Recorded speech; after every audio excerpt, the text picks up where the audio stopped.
Quero te convidar, se você puder, a abrir a sua Bíblia no primeiro livro de Samuel. Nós vamos ler, queridos, no capítulo 13, do versículo 8 ao versículo de número 14.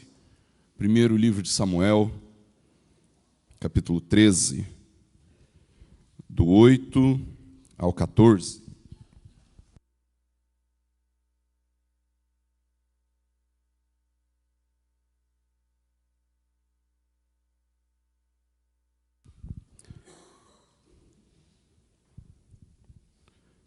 Primeiro livro de Samuel, capítulo 13, do versículo 8 ao versículo 14. A palavra do Senhor diz assim: Saul esperou 7 dias, segundo o prazo determinado por Samuel. Mas como Samuel não vinha a Gilgal, o povo foi se espalhando dali. Então Saul disse: Tragam-me aqui o holocausto e as ofertas pacíficas. E ofereceu o holocausto. Mal tinha ele acabado de oferecer o holocausto, eis que chegou Samuel. Saul saiu ao encontro dele para o saudar. Samuel perguntou: Que foi que você fez? Saul respondeu: Vendo que o povo ia se espalhando daqui e que você não vinha no prazo combinado e que os filisteus já tinham se ajuntado em Micmas, eu disse comigo: agora os filisteus virão contra mim em Gilgal, e ainda não busquei a face do Senhor. Assim, forçado pelas circunstâncias, ofereci os holocaustos. Então Samuel disse a Saul: Você cometeu uma loucura, não guardando o mandamento que o Senhor seu Deus lhe ordenou. Pois o Senhor teria confirmado para sempre o seu reinado sobre Israel. Mas agora, o seu reinado não subsistirá. O Senhor buscou para si um homem segundo o seu coração, e já lhe ordenou que seja príncipe sobre o seu povo, porque você não guardou o que o Senhor lhe ordenou. Vamos orar? Senhor Deus, nós te louvamos pela tua palavra e pedimos agora para que o Senhor, pelo poder do teu Espírito, opere em nós e que nossa mente, o nosso coração seja de fato alimentados pela palavra e que em todo tempo, Deus, nós possamos ouvir com atenção o que o Senhor nos diz, para sermos transformados, para que o tempo todo, Deus, o nosso coração esteja voltado para o Senhor. Opera, Deus, com graça nas nossas vidas, faz com que nós possamos experimentar do Senhor e do Teu cuidado, e assim aprendermos a depender do Senhor. É isso que nós te pedimos em nome e para a glória do Senhor Jesus. Amém. O ditado é feio, mas você conhece. De boa intenção, o inferno está cheio. Você já deve ter ouvido essa expressão, não é verdade? De boa intenção, o inferno está cheio. O texto que nós acabamos de ler, queridos, mostra as boas intenções de Saul, ou talvez aparentes boas intenções. Acontece, queridos, que a Bíblia fala conosco claramente de que nós não somos movidos por boas intenções. O combustível da nossa vida não são as nossas boas intenções, as coisas que nós pensamos a respeito de determinado assunto, de determinado fato, de determinado acontecimento. O que move a nossa vida é a fé e a obediência à palavra. Quando nós pensamos na realidade do que Saul acabou de fazer, e nós já vamos ver quão grave era aquilo que Saul acabou de fazer e que nós acabamos de ler, nós percebemos que o tempo todo nós somos chamados a agir através das nossas boas intenções. Acontece que o que move a nossa vida, o nosso coração, a nossa mente, as nossas ações, não devem ser as nossas boas intenções. Boas intenções nem sempre agradam a Deus. A Bíblia é clara quando diz: sem fé é impossível agradar a Deus. Boas intenções nem sempre agradam a Deus. O que agrada o Senhor é uma vida movida pela fé. São pensamentos movidos pela fé. São ações movidas pela fé e não por boas intenções. O texto que nós acabamos de ler fala de um momento no reinado de Saul, talvez, possivelmente, no começo do seu reinado. E o que acontece é que Saul, ele não tinha ainda uma estrutura de uma monarquia, de um grande reino. Ele havia sido coroado rei, feito rei por Samuel, e então ele estava começando a montar toda a realidade da corte, com o seu exército, com os seus servidores, e por aí vai. No entanto, nesse momento, o que acontece é que o tempo todo o povo de Israel estava sendo atacado pelos filisteus. E então Saul, na autoridade de rei, convoca diversas pessoas, diversos homens, para servir como exército. Mas lembre, esse não era um exército com alistamento, com treinamento, eram homens dispostos a batalhar em favor de Israel. Eles não eram um exército de fato. Era gente que Saul convocou para ir lutar contra os filisteus. E de repente, Saul recebe a notícia de que Jonatas, seu filho, tinha destruído uma guarnição dos filisteus, e por causa daquilo, muito provavelmente os filisteus sairiam ao encontro de Saul numa batalha.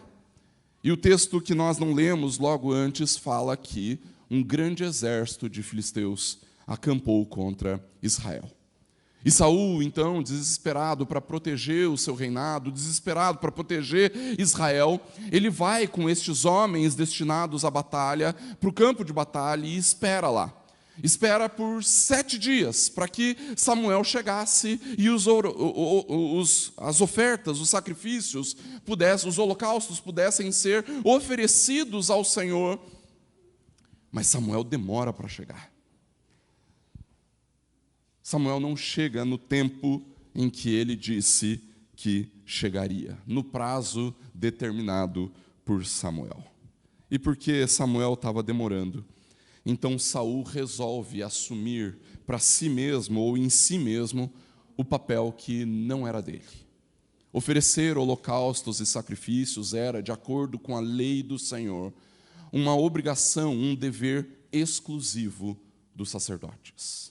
O rei, mesmo sendo rei, não tinha autoridade para oferecer holocaustos e sacrifícios, e assim, por causa do seu papel, Saul se vê forçado, ele diz, forçado pelas circunstâncias, ele acha que ele pode, por causa da sua realeza, por causa da sua majestade, ele entendeu que podia fazer o que bem entendesse, inclusive usurpar os deveres dos sacerdotes relativos aos sacrifícios e holocaustos.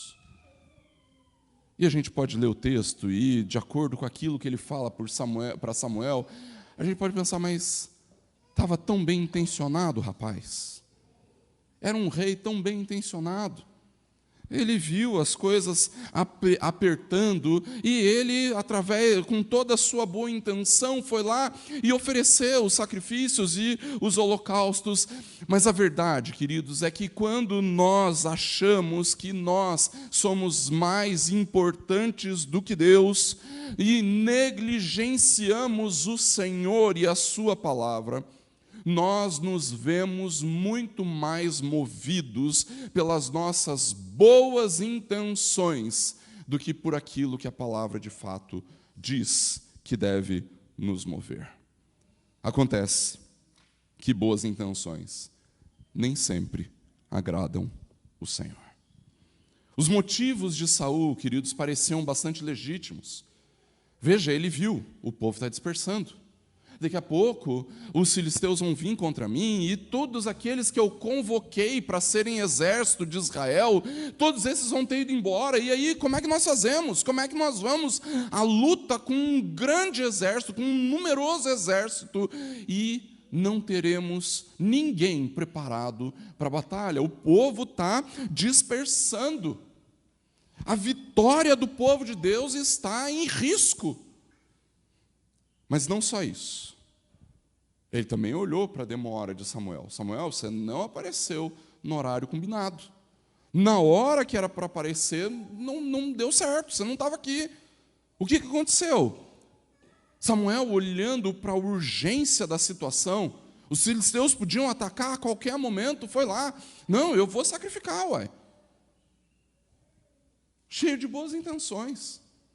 Se os filisteus nos atacarem, nós estamos perdidos. Então nós precisamos fazer a oferta, os sacrifícios, os holocaustos. Mas não só isso. O que estava em aparente ordem aqui é uma demonstração de Saul a respeito da sua dependência de Deus.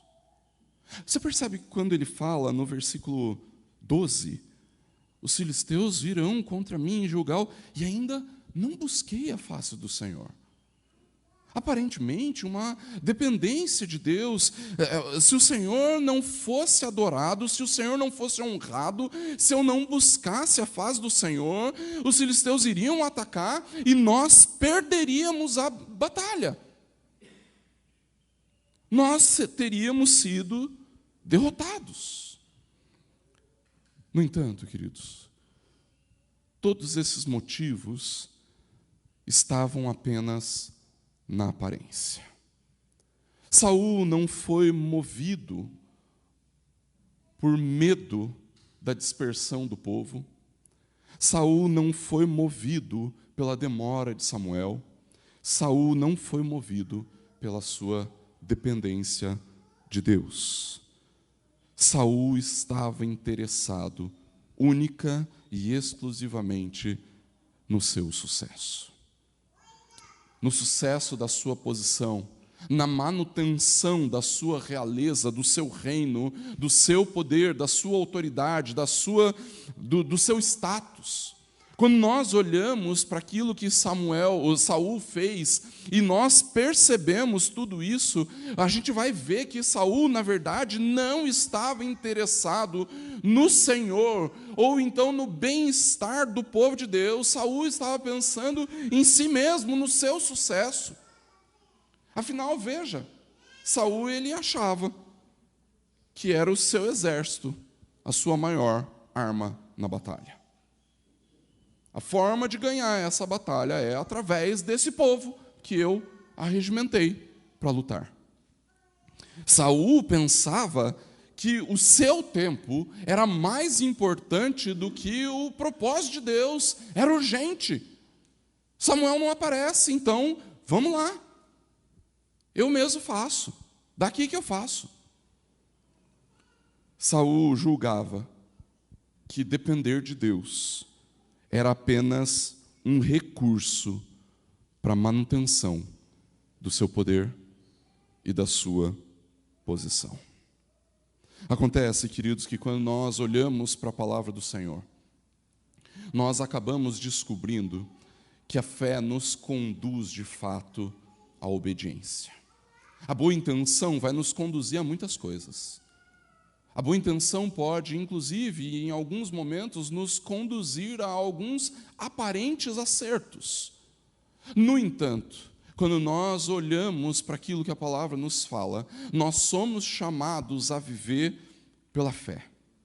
Nós somos chamados a sermos movidos pela fé, e a fé nos conduz à obediência ao Senhor.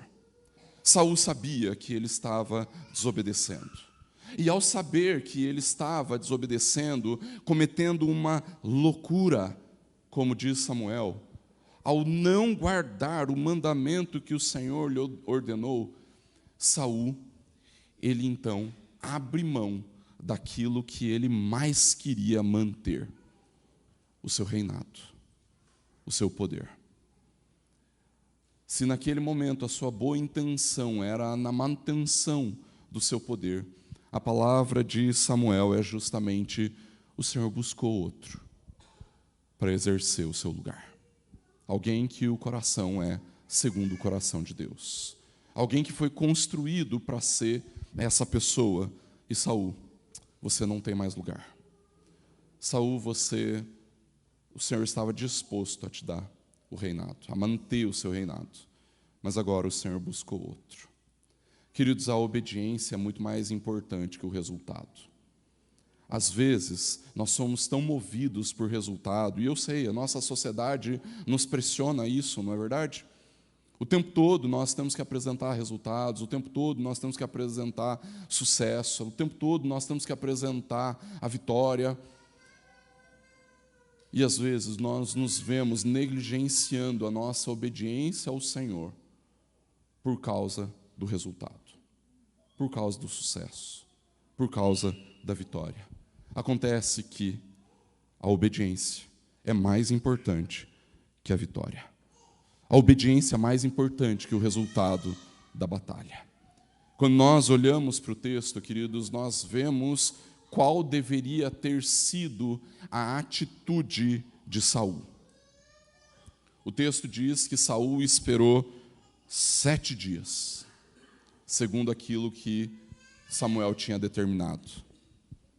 Acontece que 7 dias não era o tempo que Saul tinha que ter esperado.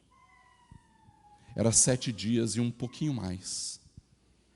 Porque o texto diz que logo ele terminou o sacrifício e o holocausto, Samuel chegou. Samuel, queridos, era o sacerdote autorizado a realizar o sacrifício. Samuel era aquele através de quem o povo do Senhor tinha que buscar o Senhor. Samuel era aquele que o Senhor designou para ser o correspondente de Deus entre o povo. Samuel era aquele que falava de Deus para o povo e do povo para Deus.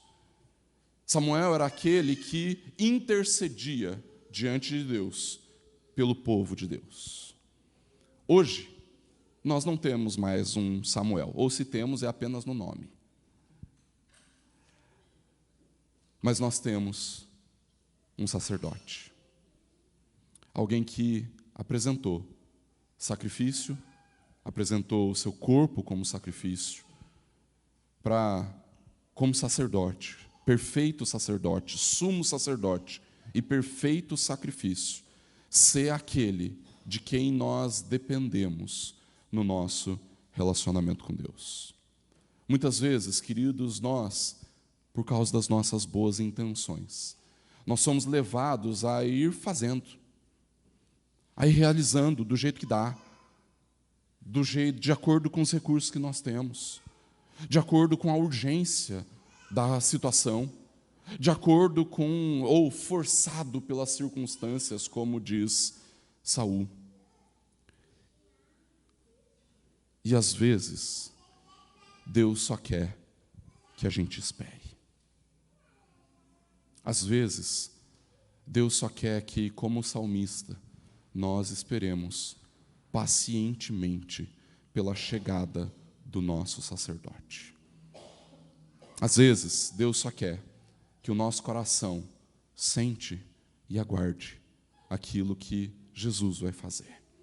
Em todo tempo, queridos, nós somos chamados a não desanimarmos. É verdade que o povo começou a dispersar. Nós não devemos dispersar. Nós precisamos aguardar pacientemente pela intervenção do Senhor Jesus. Nós somos chamados para, obedientemente, aguardarmos a manifestação do Senhor nas nossas vidas. Mas assim como Saul, nós também não temos que ser movidos por aquilo que nós pensamos das circunstâncias, mas ao contrário, obedientemente, olharmos para o Senhor e esperarmos pelo Senhor, esperarmos pela sua intervenção. Afinal, o sacerdote que nós esperamos não é apenas o nosso sacerdote. O texto termina no versículo 14 falando que o Senhor já tinha separado, já tinha buscado o rei segundo o seu coração. Já tinha buscado um homem que ia governar o povo.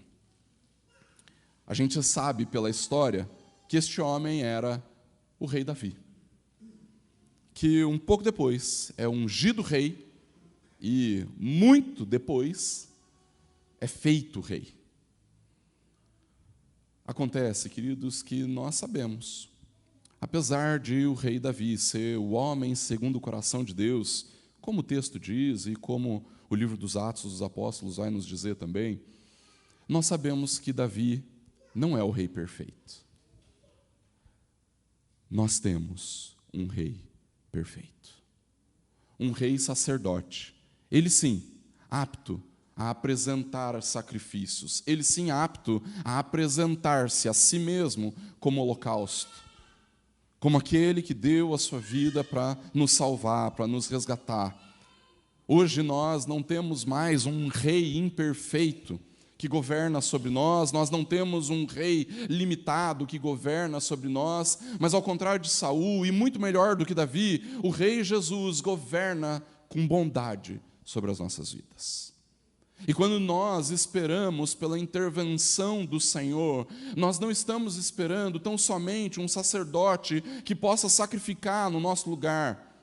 Nós não estamos esperando um sacerdote que tão somente possa buscar o Senhor por nós, mas nós estamos esperando pela intervenção do Rei, aquele que tem todo o poder para realizar a sua gloriosa vontade. E quando nós fazemos isso, queridos, nós podemos provar, sim, de grandes coisas da parte do nosso Rei, daquele que cuida de nós, daquele que governa o universo. E é exatamente por isso que nós, como salmista, podemos dizer: esperei pacientemente pelo Senhor. Ele ouviu o meu clamor. Que nessa manhã e durante esse dia, nós possamos nos lembrar que o Senhor nunca demora. Ele sempre vem no tempo certo, de acordo com o seu propósito. Não importa quão urgente seja a sua causa, o tempo pertence ao Senhor. E Ele vai intervir no tempo certo. E que estas palavras possam trazer consolo ao nosso coração, mas principalmente paciência para o nosso agir. Que Deus nos abençoe. Vamos orar? Deus, em nome de Jesus, nós te louvamos, Pai, pela tua bondade e graça. E pedimos a Deus para que o Senhor, na tua graça e bondade, possa nos encorajar à paciência. Nós sabemos que o Senhor é bom e que o Senhor sempre age no tempo certo e que os teus propósitos nunca serão frustrados e que a nossa urgência enxerga apenas as circunstâncias. O Senhor enxerga muito mais. No entanto, Deus, nós clamamos, assim como o salmista, nós estamos aguardando pacientemente a intervenção do Senhor. Vem nos socorrer. Age nas nossas vidas.